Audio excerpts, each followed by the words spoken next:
Assalamualaikum warahmatullahi wabarakatuh. Perkenalkan saya Denia Vanka, dan dalam video ini saya akan memaparkan surat perjanjian penitipan barang yang telah saya susun sebagai bagian dari ujian tengah semester untuk mata kuliah hukum bisnis. Tujuan dari penyusunan perjanjian ini adalah untuk memberikan gambaran praktis mengenai bagaimana kontrak komersial dalam hal penitipan barang dibuat sesuai dengan ketentuan hukum perdata yang berlaku di Indonesia. Di sini ada latar belakang. Perjanjian ini disusun atas dasar kesepakatan antara kedua belah pihak dengan mengacu pada asas kebebasan berkontrak sebagaimana diatur dalam pasal 1338 KUH Perdata. Artinya, para pihak bebas menentukan isi perjanjian selama tidak bertentangan dengan undang-undang, ketertiban umum, dan kesusilaan. Dalam praktiknya, penitip merupakan pihak yang memiliki sejumlah barang dagangan elektronik yang memerlukan penyimpanan dalam jangka waktu tertentu. Sedangkan penerima titipan adalah perusahaan yang memang menyediakan jasa penyimpanan barang dengan memenuhi standar keamanan dan legalitas yang dibutuhkan. Nah, atas dasar kebutuhan itulah, kedua pihak kemudian menyepakati untuk mengadakan perjanjian penitipan barang. Perjanjian ini juga disusun berdasarkan asas konsensualisme dan itikat baik sebagaimana dimuat dalam pasal 1320 KUH Perdata, serta didasarkan pada prinsip pacta sunt servanda, yaitu bahwa setiap perjanjian yang dibuat secara sah harus dipatuhi oleh para pihak. Jadi latar belakang ini menjelaskan alasan hukum dan praktis mengapa perjanjian ini perlu dibuat. Kemudian ada struktur masalah. Pertama, pembukaan. Pada bagian ini dimuat identitas dari pihak-pihak yang terlibat dalam perjanjian. Identitas ini meliputi nama lengkap, alamat, dan keterangan status hukum. Misalnya, apakah bertindak atas nama pribadi atau perusahaan. Tujuannya adalah untuk memperjelas siapa saja yang memiliki hak dan kewajiban dalam kontrak tersebut. Lalu yang kedua, isi perjanjian. Bagian ini merupakan inti dari perjanjian karena memuat ketentuan-ketentuan yang harus dipatuhi oleh kedua belah pihak. Ketentuan tersebut mencakup objek perjanjian, jangka waktu penitipan, biaya dan pembayaran, hak dan kewajiban masing-masing pihak, serta ketentuan mengenai tanggung jawab dan penyelesaian sengketa. Semuanya disusun dengan prinsip kejelasan dan kesetaraan. Dan yang terakhir, penutup. Di bagian ini terdapat pernyataan akhir bahwa kedua pihak menyetujui isi perjanjian secara sukarela, juga dilengkapi dengan tanda tangan masing-masing pihak sebagai bentuk pengesahan dan komitmen hukum.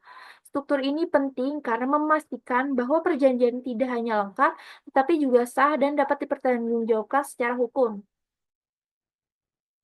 Selanjutnya, kita masuk ke bagian awal dari surat perjanjian penitipan barang.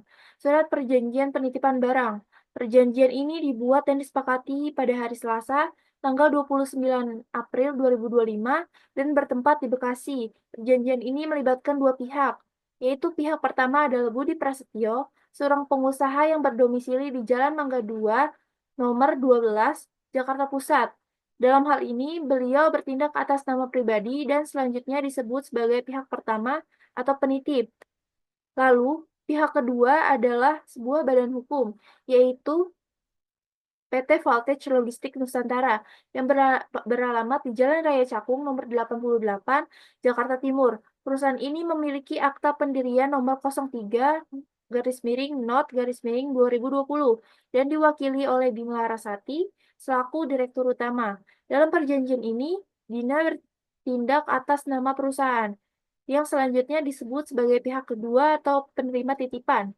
Bagian ini menjadi dasar identitas dan legalitas dari masing-masing pihak dalam perjanjian, sehingga menjadi acuan yang sah dan jelas dalam pelaksanaan hak dan kewajiban. Pasal 1. Objek perjanjian. Perjanjian ini berkaitan dengan penitipan barang milik penitip berupa 500 unit ponsel pintar merek iPhone. Barang tersebut akan disimpan oleh penerima titipan di gudang logistik miliknya yang berlokasi di kawasan industri Cakung, Blok C 22. Kemudian, pasal 2. Jangka waktu penitipan. Perjanjian berlaku selama 3 bulan, dimulai sejak tanggal 29 April hingga 29 Juli 2025. Jangka waktu ini dapat diperpanjang berdasarkan kesepakatan tertulis antara kedua belah pihak. Kemudian pasal 3, hak dan kewajiban pihak pertama. Pihak pertama, yaitu penitip, memiliki hak dan kewajiban untuk Yang pertama, menerima bukti penerimaan barang. Yang kedua, melakukan pemeriksaan barang secara berkala dengan pemberitahuan minimal 1 hari sebelumnya. Yang ketiga, menyerahkan barang dalam kondisi baik. Dan yang terakhir, membayar biaya penitipan sebesar 5 juta per bulan. Kemudian pasal 4, hak dan kewajiban pihak kedua. Pihak kedua yaitu penerima titipan memiliki hak dan kewajiban untuk yang pertama, menagih biaya penitipan sesuai jangka waktu yang disepakati. Yang kedua, menjaga keamanan dan kondisi barang selama masa penitipan. Lalu yang terakhir, memberikan akses kepada penitip untuk memeriksa barang secara berkala. Kemudian pasal 5, biaya dan pembayaran. Biaya penitipan yang telah disebutkan dalam pasal 3 ayat 4, yaitu sebesar 5 juta per bulan, harus dibayarkan paling lambat tanggal 29 setiap bulan ke rekening PT Voltage Logistik Nusantara. Kemudian pasal ke-6, kerusakan dan kehilangan. Penerima titipan bertanggung jawab atas segala bentuk kerusakan atau kehilangan barang selama masa penitipan. Namun, tanggung jawab ini dikecualikan jika kerusakan atau kehilangan tersebut terjadi karena force majeure.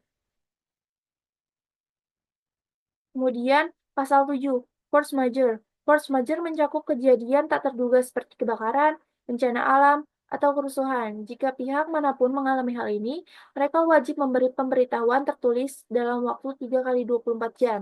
Kemudian pasal 8, penyelesaian sengketa. Segala bentuk perselisihan akan diselesaikan secara musyawarah. Jika tidak tercapai kata sepakat, maka penyelesaian dilakukan melalui Pengadilan Negeri Jakarta Timur. Perjanjian ini dibuat dalam 2 rangkap dengan ketentuan hukum yang sama dan ditandatangani oleh kedua belah pihak secara sadar tanpa paksaan. Ditandatangani di Bekasi pada tanggal 29 April 2025 oleh Budi Prasetyo sebagai pihak pertama dan Dina Larasati sebagai pihak kedua. Sebagai dasar hukum, perjanjian ini mengacu pada berbagai literatur hukum, termasuk kitab undang-undang hukum perdata, dan juga buku-buku seperti hukum bisnis, hukum kontrak, serta pokok-pokok hukum kontrak, dan lainnya yang tertera pada slide referensi.